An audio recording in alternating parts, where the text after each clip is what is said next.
అందరికీ దసరా శుభాకాంక్షలు. వేగా జ్యువెలర్స్, వెలలేని వైభోగం, తరుగులేని నమ్మకం. ఆంధ్రప్రదేశ్, తెలంగాణ, USA. మా కూటమి ఏ విధంగా బలంగా ఉందో ఈ దేశం బలంగా ఉండాలి. మోడీ గారి ఆలోచన బలంగా ఉండాలి. ఆ రోజు పెద్దలు లాల్ బహదూర్ శాస్త్రి గారి మరియు పితామహుడు గాంధీజీ గారి యొక్క ఆశయం నెరవేరాలి. విదేశాల వస్తువులు తగ్గాల, స్వదేశీ వస్తువులు పెరగాల, కొనాలి, నమ్మాలి. ఇప్పుడే పాకా సత్యనారాయణ గారు బ్రహ్మాండమైన సబ్జెక్ట్ చెప్పాడు. మన బ్రహ్మోస్ పాకిస్తాన్ యొక్క సైన్యాన్ని అటాక్ చేసడానికి బ్రహ్మాండంగా ఉపయోగపడింది బ్రహ్మోస్. మన వస్తువులు గతంలో కోవాక్సిన్ ఇక్కడే చిత్తూరు జిల్లాకు సంబంధించిన భారత్ బయోటెక్ కంపెనీ వాళ్ళు తయారు చేసినది దాదాపు 133 దేశాలకు కరోనా భయంకరమైన పరిస్థితుల్లో కూడా అది అమ్మడపోయింది. ఒక 33 దేశాలకు ఫ్రీగా ఉచితంగా కూడా ఇవ్వడం జరిగింది. అంటే భారతదేశ సంస్కృతి, భారతదేశ విధానం, జీడిపి పెరిగేదానికి స్వదేశీ వస్తువులు ఉపయోగపడతాయి. ఈరోజే పేపర్లో చూసినాం 6.8% జీడిపి పెరిగింది. ద్రవ్యోల్బణము 2.4కు వచ్చింది. అంటే దరిద్రం తగ్గింది, మంచితనం పెరిగింది.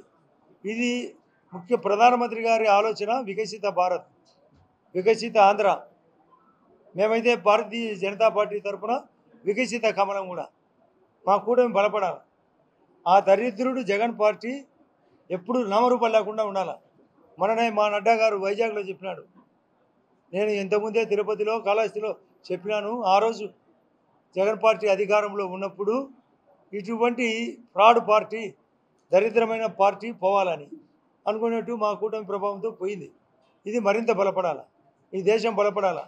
ఆంధ్రప్రదేశ్ తిరిగి మొదటి స్థానంలోకి మిగతా రాష్ట్రాల కంటే ముందుండాలి. దానికి మరొక గట్టి కారణమే GST. మన 22వ తేదీ అర్ధరాత్రి నుండి మేము విస్తృతంగా ప్రచారం చేస్తున్నాం. ఇప్పుడే క్యాన్సర్ మందులకు కానీ 28 రకాల మందులకు 0 GST, జీవితకాల ఇన్సూరెన్స్ కానీ హెల్త్ ఇన్సూరెన్స్ కానీ GST 0. ఒక 2.5 లక్షల కోట్లు మన భారతదేశానికి తగ్గినప్పటికీ, ఆంధ్రప్రదేశ్కి 8,000 కోట్లు తగ్గినప్పటికీ కానీ ప్రజలకు లాభపడాలి కాబట్టి 1000 రకాల వస్తువులు, దేశంలోని 140 కోట్ల మందికి కార్ల రేటు కూడా తగ్గినాయి. రైతులకు అనేక రేట్లు.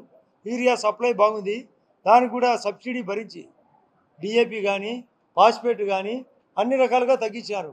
ముడి సరుకు కూడా దీనివల్ల తగ్గితే ఆటోమేటిక్గా వాళ్ళ ఎరువుల రేట్లు కూడా తగ్గుతాయి. పురుగు మందుల రేట్లు తగ్గినాయి, మరింత తగ్గిస్తారు. విత్తనాలు సప్లై పెంచినారు, రేటు తగ్గించారు. ఈరోజే నిన్న క్యాబినెట్ మీటింగ్లో MSP మినిమం సపోర్ట్ ప్రైస్ అనేది పెంచినారు కొన్ని వస్తువులకు. కేంద్రీయ విద్యాలయాలు 57 కేంద్రీయ విద్యాలయాలు పెంచారు. మన రాష్ట్రానికి 4 ఇచ్చారు. ఆ రోజు చెప్పిన విభజన సమయంలో ఏ మాట చెప్పినారో 10 విద్యాలయాలు ఇస్తామంటే 17 విద్యాలయాలు, ఇక్కడనే 2 విద్యాలయాలు పెంచారు కూడా తిరుపతికి. అంటే ప్రతి ఒక్క నిర్మాణ రంగంలో ఇప్పుడే మా పాకా సత్యనారాయణ గారు చెప్పినట్టు నేషనల్ లెవెల్ ఎక్కడైనా తిరుపతి స్మార్ట్ సిటీతో పాటు అందంగా మార్చారు. రైల్వే స్టేషన్లు, ఎయిర్పోర్టును ఇంటర్నేషనల్ ఎయిర్పోర్ట్గా మారింది. విమానాశ్రయాలతో పాటు నౌకాశ్రయాలు పెంచడం జరిగింది. సాగర్ మాల్ కింద 6 లక్షల కోట్లు. హౌసింగ్ PA 2లో మన రాష్ట్రానికి 25 లక్షలు ఇచ్చారు. గ్రామీణ ఉపాధి 65,000 కోట్లలో మన రాష్ట్రానికి 10,000 కోట్లు ఇచ్చారు. కాబట్టి ప్రతి రంగం పెరుగుతుంది. దానికి తోడు కరెంటు ఉత్పత్తి ఇప్పటి వరకు 4,50,000 మెగావాట్లు ఉంటే మరొక 5 లక్షల మెగావాట్లు పెంచడానికి, అందులో మన ఆంధ్రప్రదేశ్కు 1,60,000 మెగావాట్లకు పర్మిషన్ ఇచ్చారు. దానివల్ల ఎలక్ట్రికల్ కార్లు ఇక్కడే ఉత్పత్తి అవుతాయి, ఇదే కరెంటు వాడతారు. అప్పుడు డీజిల్ పెట్రోల్ పక్క నుంచి కొనకుండా సులభంగా సరిపోతుంది. మనకు ఎగుమతులు దిగుమతులలో ఎగుమతులు మనవి పెరగాల, దిగుమతులు తగ్గాల. ఆరోహణ పెరగాల, అవరోహణ తగ్గాల. ఆరోహణ మనం పై స్థాయికి ఎదగాల. దిగుమతులు ఎప్పుడైతే తగ్గుతాయో అవరోహణ దరిద్రం పోతుంది. ఇది మా యొక్క ఉద్దేశం. ఇక్కడ చంద్రబాబు నాయుడు గారు 4వసారి ముఖ్యమంత్రి, ప్రధానమంత్రి గారు 4 సార్లు ముఖ్యమంత్రి, 3వసారి ప్రధానమంత్రి. ఈ ఇద్దరి కాంబినేషన్తో, పవన్ కళ్యాణ్ కాంబినేషన్తో మేము అసెంబ్లీలో కూడా చాలా విషయాలు మాట్లాడినాం. కానీ ప్రధాన ప్రతిపక్షం ప్రతి దాంట్లో బురద జల్లే కార్యక్రమం. విషపు నాకు ఏది చేసినా ఒప్పుకోడు. ఈ రాష్ట్రానికి వర్షాలు రాకూడదని కోరుకున్నాడు, అత్యధిక వర్షాలు వచ్చినాయి. రిజర్వాయర్లు నిండకూడదు అనుకున్నాడు, నిన్న చెరువులు, కుంటలు, సెలయేర్లు, వాగులు, వంకలు కూడా పరినాయి. 1100 టీఎంసీ కృష్ణా వాటర్ సముద్రంలోకి పోయింది. 4000కు పైగా టీఎంసీ గోదావరి వాటర్ పోయింది. బనకచెర్ల అవసరం రాయలసీమకు. ఫ్రమ్ ఎక్కడి నుంచి పోలవరం, ప్రకాశం బ్యారేజ్, బల్లపల్లి, మా యొక్క బనకచెర్లకు.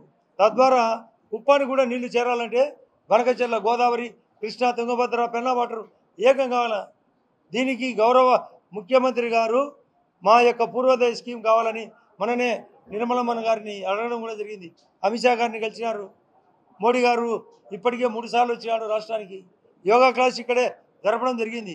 కాబట్టి ఎన్ని దృష్టిలో పెట్టుకొని ఆ రోజు కలలు కన్నా గాంధీ స్వరాజ్యం, పల్లెలు పట్టుకొమ్మలు కావాలా. మీరు పల్లెలో కావాలంటే కనుక్కోండి.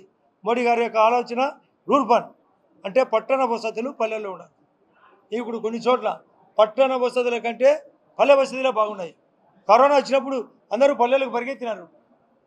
ఆ రోజు అబ్దుల్ కలాం గారు పురా అనే కాన్సెప్ట్ పెట్టినాడు. పురా కాన్సెప్ట్ కానీ లేదా మోడీ గారి కాన్సెప్ట్ కానీ రూర్బన్ అంటే అర్బన్ అండ్ రూరల్, రూర్బన్. కాబట్టి ఇది ఆ రోజు ఆయన చెప్పిన మాటకు కట్టుబాటుగానే ఈ స్కీములు ప్రవేశపెట్టిన మోడీ గారికి అన్ని పండుగలు ఒకేసారి వచ్చినాయి. ఈరోజు దసరా, తిరుమల బ్రహ్మోత్సవాలు మరియు మా వారోత్సవాలు, ఆ గాంధీ గారి పుట్టినరోజు, లాల్ బహదూర్ శాస్త్రి గారి పుట్టినరోజు, మా జిఎస్టీ పికప్ అయిన రోజు, బస్సులు ప్రయాణం, ఆర్టీసీ బస్సుల్లో మహిళలు తిరుగుతూ వ్యాపారాలు పెంచినారు. వాళ్ళు కూడా తిరుమలకు, వాళ్ళు కాళహస్తికి, అక్కడి నుండి సింహాచలానికి రాకపోకలు పెరిగినాయి. ఆరోగ్య సూత్రాలు పెరిగినాయి. వాళ్ళకు అనేక వ్యాపారాలు చేసుకుంటున్నారు. ఆర్ఎస్ఎస్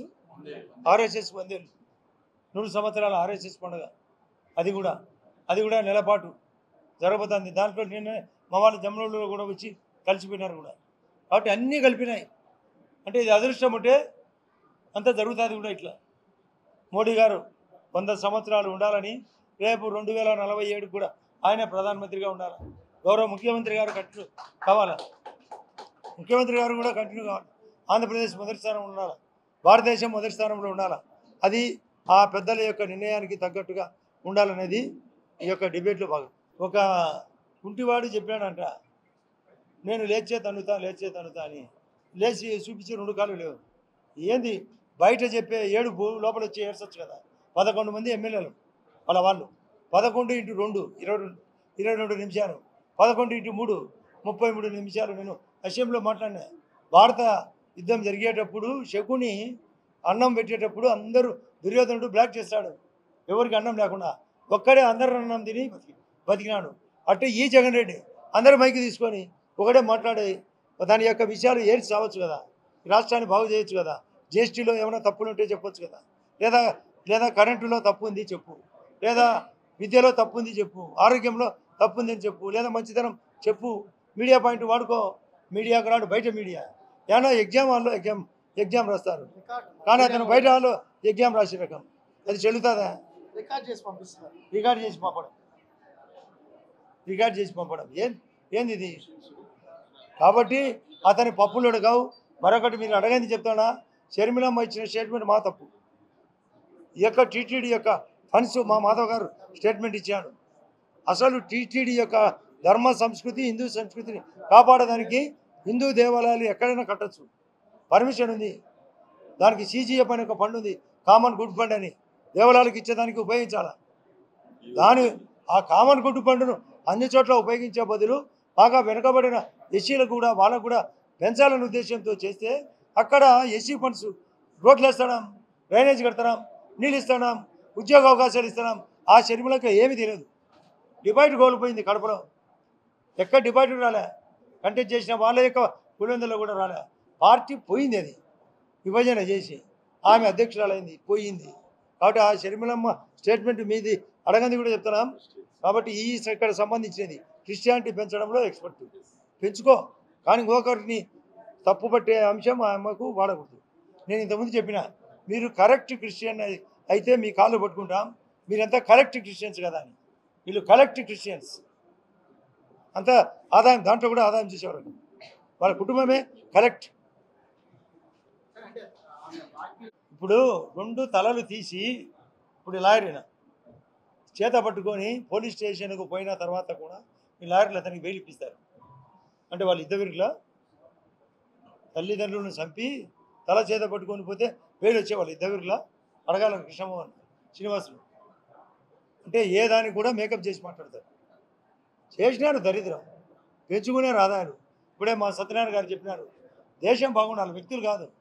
వ్యక్తులు వీళ్ళు ఇష్టం వచ్చేట్టు దొప్పిడి. ఇక్కడ తిరుపతిలో కరుణాకర్ రెడ్డి కానీ, చెవిరెడ్డి భాస్కర్ రెడ్డి కానీ, వాళ్ళ కొడుకు కానీ చేయని దందా లేదు, నాశనం చేశారు. తిరుమల యొక్క లడ్డూలో కూడా అపవిత్రత జరిగింది. అది సుప్రీంకోర్టు పర్మిషన్ ఇచ్చింది. అంటే అది కూడా మిథున్ రెడ్డి యొక్క బెయిల్. జైలు అన్నప్పుడు జేఐఎల్ బిఐఎల్ బెయిల్ రొటీన్. అది కొన్ని రోజుల తర్వాత ఇవ్వాల్సిందే. అది వాళ్ళు వీరులుగా ప్రకటించుకుంటే పోతారు పొరకలు వేసుకొని. తెలుగులో న్యూస్ కి ఫాస్టెస్ట్ యాప్ ఇప్పుడు టోటలీ న్యూ అవతార్లో.